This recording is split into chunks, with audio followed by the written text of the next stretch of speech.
Francis Cholle, serial entrepreneur and author of a new book, The Intuitive Compass: Why the Best Decisions Balance Reason and Instinct. Francis, we have a large audience of startup entrepreneurs, some people in large companies, but particularly startup guys. What have you discovered in the intuitive compass that can help a startup entrepreneur? What have you learned about the human condition that they need themselves to know? Thank you, Andrew. Thank you for having me here today, and thank you for the questions. So I think the two things that entrepreneurs can take away from the book is, one, to trust their gut instinct. Okay, anything new and anything meaningful actually comes from that southwest quadrant in the compass that I've designed and invented. And the second thing is understanding how to motivate and engage both employees and consumers. You know, the way you can really tap into your market is speaking to your market at that deep level, and that's same with employees' creativity and agility and loyalty. Let's deal with the first one first, trusting gut instinct. Yes. What's new about that? Isn't that obvious? Well, okay. It's obvious maybe for some people, but not for all. You know, many times you come up with an idea and we're very quick to dismiss it. So it takes some guts, it takes some courage, it takes some insight to follow it. And I can tell you that, for instance, the whole Generation Y, all these young people who actually live very much by the intuitive compass, that kind of intuitive intelligence, when they hit the marketplace, the job place, they're not really mirrored, you know, in their way of thinking. And when you come to bankers, you know, and finding funding for your company, that's the time when you need to trust your instinct. Not only following your idea, but implementing it and convincing others. Who are your paragons of entrepreneurs who have indeed trusted their gut instinct and won because of it? Well, I think that Richard Branson is a great example. You know, I always talk about Virgin America, for instance, you know, the way he's been able to break through. I mean, with the brand that was taken on from Virgin Atlantic, you know, the way they've been able to manage this brand and break through the market on the legacy of Richard Branson is amazing, and what he's created all his life. And he's made mistakes like anybody else, but you know what? He's had many, many successes. What about in Silicon Valley? Who are the paragons of the gut instinct? I mean, and let's not talk about Steve Jobs, because everybody always only talks about Steve Jobs, even if he unfortunately isn't here anymore. Yeah, that's sorry. Yeah, but you know what? Let's talk about him for a minute. Okay, sorry. Well, just a minute, and then move on to the next. Well, I mean, one of the things, you know, when you have an enormous company like Apple, okay, that normally goes into processes and goes by conventional wisdom. One thing that's amazing about them, all their stores, you know, the employees, the salespeople are not on commission. So I'm just saying that out, because any business plan would have sales and commissions, you know, to motivate your sales teams. Apple didn't do that. They were about sustainable value. They were about creating value before creating profit, believing that if you generate value for the consumer, then you know you'll have profit. That's against conventional wisdom. That's an amazing thing when you reach that level of size of a company. Let's talk about other entrepreneurs. Google. Are there other entrepreneurs except for Steve Jobs? Of course. Well, tell me. Yeah, sure. I mean, you know, Sergey and Larry Page, like I bring Larry Page, like 10 years, 12 years ago, okay, started this amazing company, which when you think of it, is just changing the advertising model. And they've created this incredible company.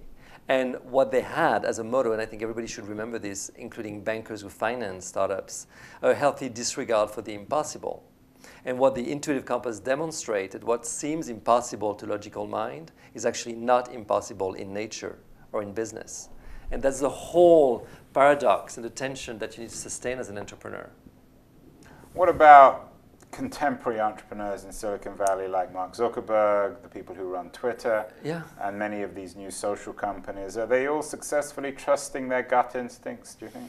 Well, I mean, you know, if we remember a social network, if it's a faithful recounting of what Zuckerberg did to get his company going, I think he really, really, really was a trailblazer, and he really followed his guts in many ways. That's an interesting movie, because there's a very different response from generations to that movie. I think young people see it as a very positive portrayal of Zuckerberg, whereas older people, I think, are horrified.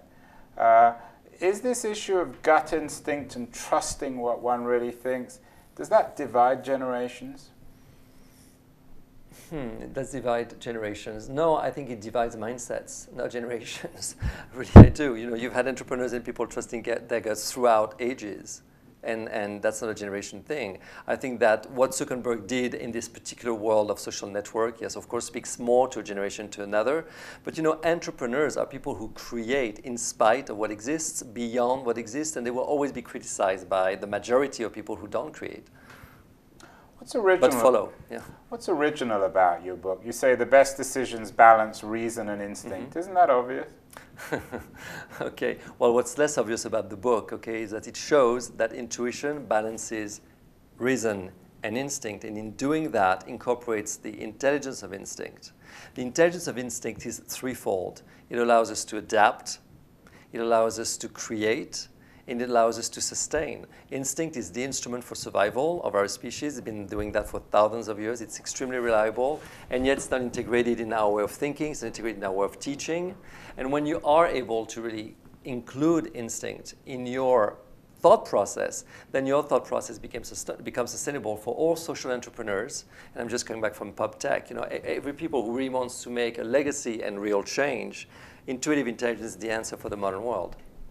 What advice would you give entrepreneurs who are still struggling to balance reason and instinct? Should they remind themselves about this when they're brushing their teeth in the morning? Should they go to a shrink? Should they employ you? What's the best way to balance these things? You know what? Those who have the money can employ me, and I work with them. And you know, I'm very. What are your rates? It fluctuates depending on the company. It absolutely does. You know, sometimes I take shares of the business. You know, that works, and also it's a hard choice. You know. So you're a kind of a trainer, are you? Or? A trainer. I'm an advisor, a mentor. You know, and the people that I work with, you know, it all depends on the heart connection. Some businesses are pure business, some businesses speak more to me, and that's how I, you know, also decide my collaborations. But what I want to say, you know, yes, of course you can call me, but you can also download in about 2 weeks from now an iPhone app called Intuitive Compass, which will be free, okay, for use, and will actually guide people through making holistic decisions so that they can actually make balanced decisions, which include instinct, but are also rationally based and well-researched and well-informed. Because those big, meaningful decisions that you make when you make investments or launch a business, they require a process as well. Are these things you think people should be learning in business school? Absolutely, and I teach in business schools, whether it's Wharton, Columbia, where I lecture, or it's a business school in France, where I'm from. At HEC, yes, and you know what I do? I do exercises from theater where the situation is so complex that reason cannot solve, and then they have to rely on another inner knowing, and people actually access it and realize that it's always available to them and that they get quicker, faster, in a way that they can repeat to the solution. I wonder if there's a paradox here. It seems as if what you're saying lends itself to slightly older, more mature people, people who are able to reflect on themselves. And yet today we live in an age of the cult of the young entrepreneur. You have 14 and 15-year-old entrepreneurs. You have 20-something entrepreneurs who are multi-billionaires. Does the intuitive compass grow with you? Is it easier to build that compass within you as you have more experience in your life? I would say that you grow with the compass.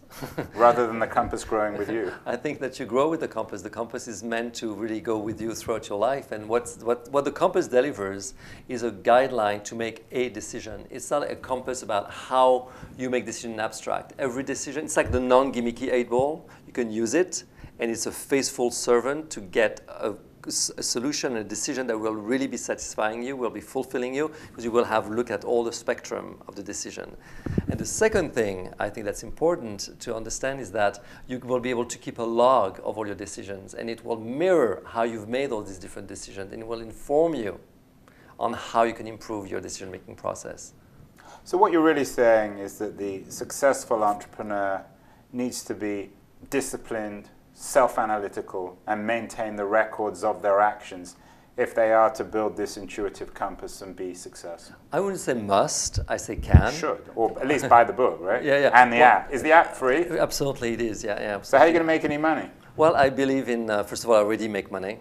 Okay. Good. The reason why I published the book is because I think that's meaningfully important for people to know and to upgrade my game and to be known and to get this work to be known further. Well, Francis Cholle, the book is an excellent read, The Intuitive Compass. It's published by Josie Bass. Josie Bass, and you know how much it costs? The Wiley Group, yeah, $27.95. $27.95. It's a good deal, and if you can't afford that, there's always the free app. And you can find it for a good discount on Amazon. Good. Francis Cholle, thank you so much for appearing on Andrew. TechCrunch TV. Thank you, Andrew. Okay, Bye. a pleasure.